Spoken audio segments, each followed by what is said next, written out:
जैसा कि आप जान रहे हैं कि जो जब से जिला पंचायत और प्रमुख पद के उम्मीदवार का चुनाव आया है, मैदान में सारे लोग आ गए हैं। हमारे दल से समाजवादी पार्टी समर्थित उम्मीदवार श्रीमती ऐश्वर्या यादव यह चुनाव लड़ रही हैं। पहले तो इनको धमकाया गया, इनको परेशान किया गया, इनके विद्यालय की नापी कराई गई, इनके घर की नापी कराई गई, लेकिन कुछ नहीं मिला। इनको क्लीन चिट सरकार को देना पड़ा। उसके बाद हमारे बेलौली के प्रधान, उनके साथ बीडीसी मेंबर क्षेत्र पंचायत सदस्य था राजभर, उसको हड़काने के लिए, चूंकि उनका आदमी था वो, उनके ऊपर गुंडा की कार्रवाई रामपुर एसओ के द्वारा, उनके स्कूल और उसके राइस मिल की नापी शासन के आदेश पर। उसके बाद नेमदान का हमारा जो क्षेत्र पंचायत सदस्य है उसके घर की नापी। उसके बाद हमारा अलीपुर की जो महिला क्षेत्र पंचायत सदस्य है उसके घर पे रामपुर एसओ का दबाव बनाना कि फला प्रत्याशी भाजपा के प्रत्याशी को आप वोट करो, नहीं तो आपके खिलाफ कार्रवाई की जाएगी। उसके बाद हमारा एक दिलसाद नाम का क्षेत्र पंचायत सदस्य है, उसके घर पे रामपुर एसओ बगैर कोई सूचना के रात को उनके घर पे जाकर के दबाव बनाने का कार्य किया गया। इसके तहत जब हम लोगों ने देखा कि प्रशासन की तरफ से कोई हम लोगों को न्याय की उम्मीद नहीं है, तो मीडिया हमारे देश का चौथा स्तंभ है। आपको आज बुलाने की आवश्यकता पड़ी कि हम आपके बीच में, आपके सामने अपनी बात को रखें, जो हाईकमान तक और प्रशासन के लोगों के कानों तक जाए। ये जो नापी जोखी का मामला आप बता रहे हैं कि चल रहा है, तो ये चुनाव के बाद से शुरू हुआ है या कि पहले से इस मामला कुछ इन लोगों का मुकदमा वगैरह चल रहा था? कभी नहीं रहा, कभी कुछ नहीं था। अभी आपने बताया कि रामपुर एसओ द्वारा दबाव बनाया जा रहा, कहा जा रहा भाजपा को वोट दो जी, तो क्या ये उनके द्वारा कहा गया है या कि उनके कार्यों से ऐसा लग रहा है कि वोट दिलवाने की कोशिश की जा रही? अब आपको ये मालूम होना चाहिए कि क्षेत्र पंचायत सदस्य के घर अभी रात में दिलसाद के घर क्यों गए, लदवाई अलीपुर क्यों गए, रविशंकर चौबे के यहाँ क्यों गए, बेलौली शुभम तिवारी के घर क्यों गए, क्यों नोटिस भी इन लोगों ने दिया?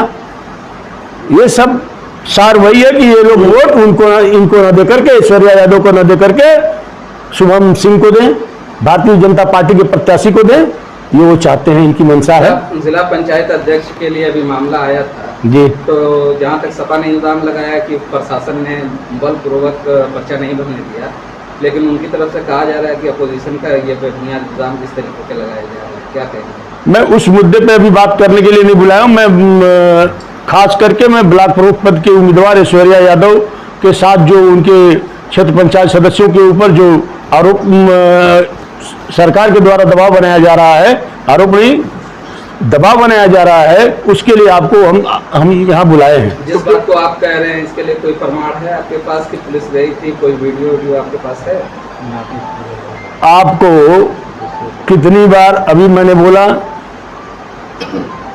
एसडीएम आए थे यहाँ जांच करने, पहले हमारे प्रत्याशी के ऊपर ऐश्वर्या यादव के घर की नापी की गई, इसके बाद स्कूल की नापी की गई, इसके बाद शुभम तिवारी प्रधान बेलौली के ऊपर उसके इस विद्यालय की नापी की गई, रविशंकर चौबे नेमदान की नापी की गई। इससे क्या आपको अब समझ में आ रहा है? क्या ये सारे लोगों ने जमीन को हड़पने का काम किया है? नहीं, क्या ये लोग सपा समर्थित हैं या बिल्कुल हाँ, सपा समर्थित है, सपा के लिए वो लोग काम करते हैं। तो क्या हम कह सकते हैं कि प्रशासन के द्वारा ब्लॉक मुखी का चुनाव जीतेगी क्या सत्ता? ये मंशा तो यही है, लेकिन उनके मंसूबे को हम लोग कामयाब नहीं होने देंगे। इस बात को कहने के लिए आपको हम लोगों ने, जो मीडिया हमारा चौथा स्तंभ है, इसलिए आपके बीच में इस बात को रखने के लिए कि आप इन बातों को वहां तक पहुंचाएं, अधिकारियों के कानों में यह बातें जाएं, और ऐसे निकम्मे अधिकारी जो लोकतंत्र की व्यवस्था को ध्वस्त करना चाहते हैं, लोकतांत्रिक प्रणाली को ध्वस्त करना चाहते हैं, ऐसे निकम्मे अधिकारियों को तत्काल बर्खास्त किया जाना चाहिए। आपने सपा का दामन थामा है जी। आपको मालूम है कि लोहिया जी का कहना था जब सड़कें सुनसान हो जाती हैं तो संसद आवारा हो जाता है। जी। तो सड़कें तो आजकल सुनसान दिख रही हैं और जिस तरीके से आप बता रहे हैं कि कानून व्यवस्था लचर हो गई और जबरदस्ती चुनाव जिताया जा रहा जी। है, तो क्या आप लोग सड़कों को सुनसान छोड़ेंगे या कि फिर आप लोग सड़कों पर उतरने का काम करेंगे? अब बिल्कुल हम लोग तैयार बैठे हैं। हम सड़कों को सुनसान छोड़ने वालों में से नहीं है। हम लोग संघर्ष के आदी हैं और संघर्ष करेंगे, अंतिम सांस तक हम लोग लड़ेंगे। जिले की कमेटी आपके साथ है समाजवादी की? अभी तो जिलाध्यक्ष जी हटाए गए हैं, कमेटी के सारे लोग यहाँ मौजूद हैं। जिले के उपाध्यक्ष मौजूद हैं, बैठे हैं। गुड्डू चौधरी जी हैं, हमारे प्रभारी हैं, विधानसभा के अध्यक्ष हैं, सब लोग हैं।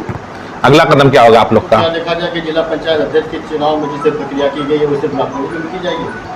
अब प्रयास जो मंशा है प्रशासन की और शासन की जो मंशा है वो तो वही चाहेंगे, लेकिन ये हम लोग होने नहीं देंगे। हम लोग सड़कों पे उतरेंगे। समय काफी कम बचा हुआ है। एक तरीके से ये कहा जाए कि जिला प्रशासन जो है मतलब सरकार के इशारे पे काम कर रहा है। बिल्कुल, समय काफी कम बचा हुआ है। कार्यकर्ता बन करके प्रशासन के लोग काम कर रहे हैं। विधायक जी, समय काफी कम बचा हुआ है चुनाव में जी। इस बीच में आप लोग का क्या अगली रणनीति, कैसे आप लोग करेंगे इसको, फेस कैसे करेंगे? जो देखिए, वो लोग परेशान हैं, सत्ता के दबाव में खाली चुनाव जीतना चाहते हैं। आज भी हम चुनाव जीते हुए हैं, हमको चुनाव जीतने से कोई रोक नहीं सकता, लेकिन शासन प्रशासन के लोग और जो प्रत्याशी है भारतीय जनता पार्टी के, उनको मालूम है कि हमारी जमीन नीचे धंस चुकी है, हमारे पास कोई व्यवस्था नहीं है। इसलिए वो चाहते हैं कि दबाव बना करके, दबाव की राजनीति करके, हमारे प्रत्याशी को दबाव बना करके और हमारे क्षेत्र पंचायत सदस्यों को दबाव बना करके वो चुनाव जीतना चाहते हैं। और जिला पंचायत ब्लॉक प्रमुख के चुनाव के लिए बराबर एलिगेशन लगते रहे हैं जी। तो क्या मतलब समाजवादी आएगी सत्ता में तो इसको भी डायरेक्ट नगर पंचायत की तरीके से चुनाव करवाएगी ताकि इस तरीके के एलिगेशन न लगे? अभी इस पे मैं कोई कमेंट करना नहीं चाहता, इस पे कोई बात करना ठीक नहीं होगा। हमेशा इस तरीके का दुरुपयोग का इल्जाम लगता रहा है, तो अब इस समय है तो लगाया जा रहा है, जब वो समय आएगा तो देखा जाएगा।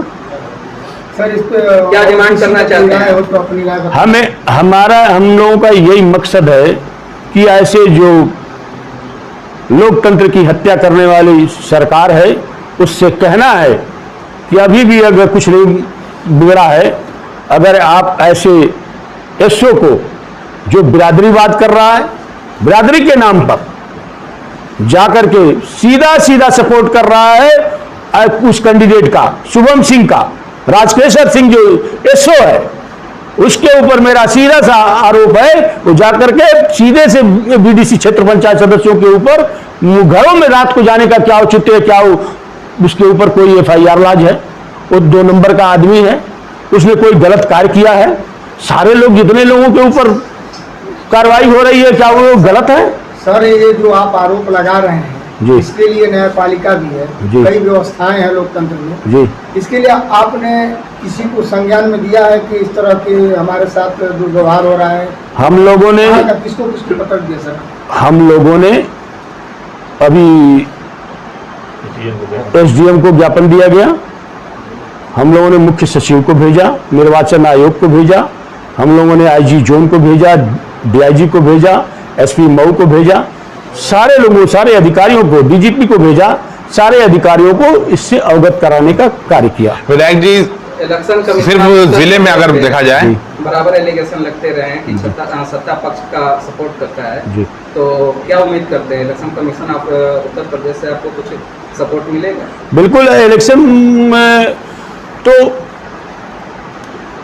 निष्पक्ष होना चाहिए और निष्पक्ष अभी तक तो ऐसा कुछ नहीं है। अभी जब तक हम लोग इसके पहले भी हुए किए तो निर्वाचन आयोग ने हमेशा निष्पक्ष कार्रवाई की है।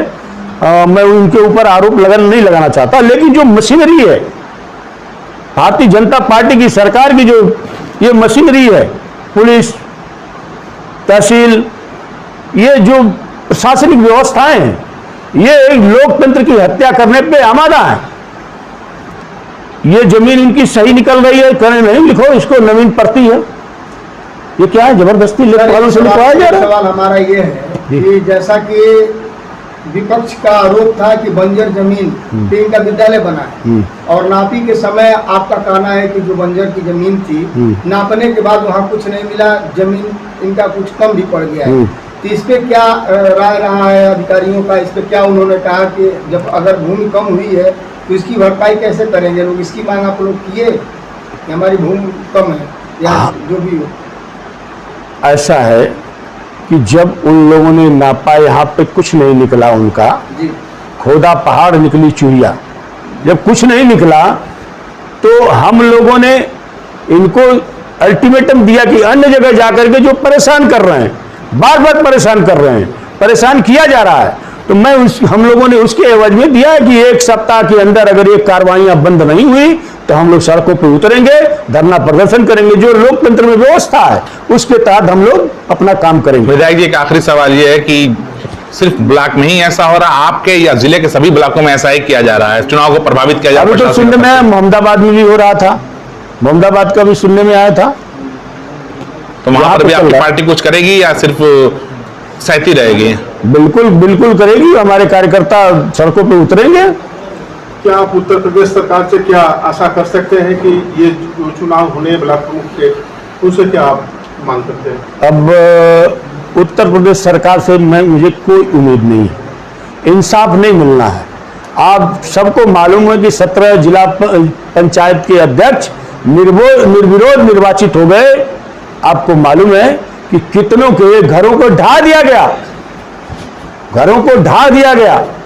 अब मरता क्या न करता, उनके ऊपर गुंडा एक्ट की कार्रवाई, गैंगस्टर की कार्रवाई, इतनी कार्रवाइयां की जा रही है कि आप चुनाव न लड़ो, भाग जाओ। रामायण यादव जी, हमारे छोटे भाई हैं चंद्रमण यादव, इनकी पत्नी है ऐश्वर्या यादव, जो ब्लॉक प्रमुख पहले थी यहाँ पर, इस समय समाजवादी पार्टी के अधिकृत प्रत्याशी हैं, समाजवादी पार्टी से ब्लॉक प्रमुख पद की। इस समय आप काफी मानसिक तनाव में चल रहे हैं। मानसिक तनाव में हम लोग नहीं चल रहे हैं। 25 तारीख को हमारे यहाँ शासन द्वारा नापी की गई, जिसमें SDM और तहसीलदार महोदय थे, और फिर 27 तारीख को हमारे स्कूल पर, हमारे कॉलेज पर, हमारे ज़मीन पर CRO Mau, joint commissioner, SDM, तहसीलदार, SO, CO के द्वारा पैमाइश की गई। और पैमाइश करने के बाद हमारा 110 कड़ी निकला, जो हमको नहीं मिला, और फिर वो बैनर वापस चले गए। नापी इस समय हुआ कि इसके पहले भी हुआ? नहीं, नापी इस समय जब से हम प्रत्याशी बने समाजवादी पार्टी के, माननीय राष्ट्रीय अध्यक्ष जी हम लोग को जब समाजवादी पार्टी के प्रत्याशी बना है, तब से ही नापी और काम चल रहा है। अभी आपने बताया बातों बात में कि आप कप्तान साहब से मिले हैं, इसको लेकर शिकायत किसी तरीके की दबाव बनाने? अभी हमारे एक दिलसाद जी हमारे हैं, जो समर्थक हैं हमारे, जो उनका BD से हमको अपना मत दे रहे हैं, समाजवादी पार्टी पर आस्था रखते हैं माननीय अखिलेश जी पर। उनके घर पर रात में फोर्स गई है 10 बजे SO और CO जाकर उनके परिवार को पता कर रहे हैं कि आपको अपना BD से दो, हमको इनको देना है, भाजपा को देना है।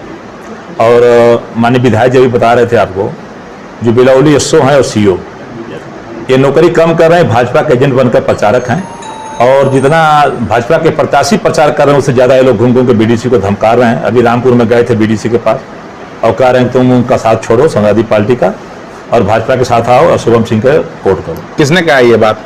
ये हमारे CO साहब हैं जो मधुबन के, और बिलौली जो SO हैं। क्या नाम है CO साहब का?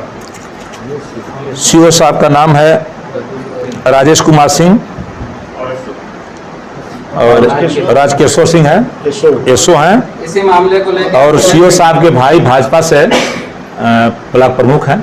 इसी मामले को लेकर आप कप्तान साहब से मिले थे? तो कप्तान, हाँ, इसी मैटर को लेकर मैंने माननीय कप्तान साहब से मिला कि वो जिले के सबसे बड़े अधिकारी हैं। मैंने उनसे निवेदन किया कि सर हम चुनाव लड़ रहे हैं, समाजवादी पार्टी चुनाव लड़ रही है, पूरी समाजवादी पार्टी के जितने हमारे जिला की इकाई है, हमारे ब्लॉक की इकाई है, हमारे विधानसभा अध्यक्ष हैं गुरु जी हैं, मिश्रा जी हैं, हमारे उपाध्यक्ष जी हैं गुड्डू चौधरी जी हैं, सारे लोग मिलकर माननीय राष्ट्रीय अध्यक्ष जी के हाथों को मजबूत करने के लिए लगे हुए हैं।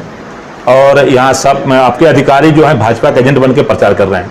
मैंने कप्तान साहब से कहा, कप्तान साहब कहे मैं संज्ञान ले रहा हूँ, अभी उनसे पूछ रहा हूँ, ऐसा नहीं होना चाहिए।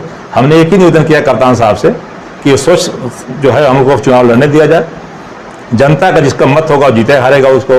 मगर ये हमारे जो CO साहब हैं और SO साहब बार बार दबाव बना रहे हैं BDC पर जाकर कि आप भाजपा को वोट दीजिए, और खुल्लम अपने गाड़ी से जाकर रात में प्रचार कर रहे हैं, बीडीसी से वोट मांग रहे हैं। क्या बीजेपी कार्यकर्ता नहीं प्रचार कर रहे हैं क्या आजकल? बीजेपी के कार्यकर्ता से बेसी यही दो लोग प्रचार कर रहे हैं, बीजेपी कार्यकर्ता कोई वोट नहीं कर रहा है। आज अखिलेश यादव जी का जन्मदिन है जी, तो जन्मदिन के अवसर पे खास ये कार्यक्रम रखा गया कॉन्फ्रेंस का, या कि पहले से इरादा था? नहीं, माननीय हमारे राष्ट्रीय अध्यक्ष जी माननीय अखिलेश जी का जन्मदिन था, माननीय विधायक जी के मनाया गया। हम लोग एक संकल्प दिवस के रूप में आज मनाए जन्मदिन उनका कि 2022 में माननीय राष्ट्रीय अध्यक्ष जी को मुख्यमंत्री बनाना है। हम लोग संकल्प लिए वहाँ पर सारे समाजवादी पार्टी के वरिष्ठ नेता लोग, और हम लोग संकल्प लेकर निकले हैं कि अब जितना भी अगर कठिनाइयों का सामना करना पड़ेगा, हम लोग समाजवादी पार्टी के लोग कठिनाइयों का सामना करेंगे और राष्ट्रीय अध्यक्ष जी के हाथों को मजबूत करेंगे। एक कड़ी उसी में है आपका ब्लॉक प्रमुख और जिला पंचायत कैसे बना पाएंगे? जिला पंचायत अध्यक्ष का पर्चा दाखिल नहीं करवा पा रहे हैं।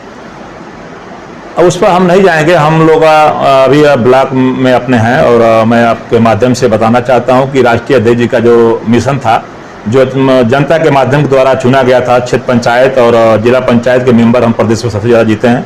इसी को लेकर दबाव बनाया जा रहा है कि जिला पंचायत अध्यक्ष और ब्लॉक प्रमुख ज़्यादा न बन पाए, मगर हम लोग कोशिश करेंगे कि राष्ट्रीय अध्यक्ष जी के हाथों को मजबूत करने के लिए हम अपने ब्लॉक से मऊ जिले के सारे ब्लॉक प्रमुख बनाकर राष्ट्रीय अध्यक्ष जी के हाथों को मजबूत करेंगे। तो क्या सरकार जो है अब प्रशासन के ऊपर आप क्या कहें? ये तो यही अब मालूम चल रहा है कि सरकार अपना जितना पावर अधिकार दे दिया है प्रशासन को। अभी कुछ अधिकारियों द्वारा हम लोग को सूचना मिली कि प्रमुख सचिव का दबाव आ रहा है उनके ऊपर कि किसी हालत में आपको जिला पंचायत अध्यक्ष बनाओ। ऐसे परिस्थितियों में आप चुनाव कैसे जीतेंगे और अपना पर्चा कैसे भरवाएंगे? पर्चा हमारे समाजवादी पार्टी के सारे वरिष्ठ नेता हैं और हम लोग अपना हौसला रखे हैं कि किन्हीं परिस्थितियों का सामना करना पड़ेगा, हम लोग सामना करेंगे और पर्चा दाखिला करेंगे, चुनाव भी जीतेंगे।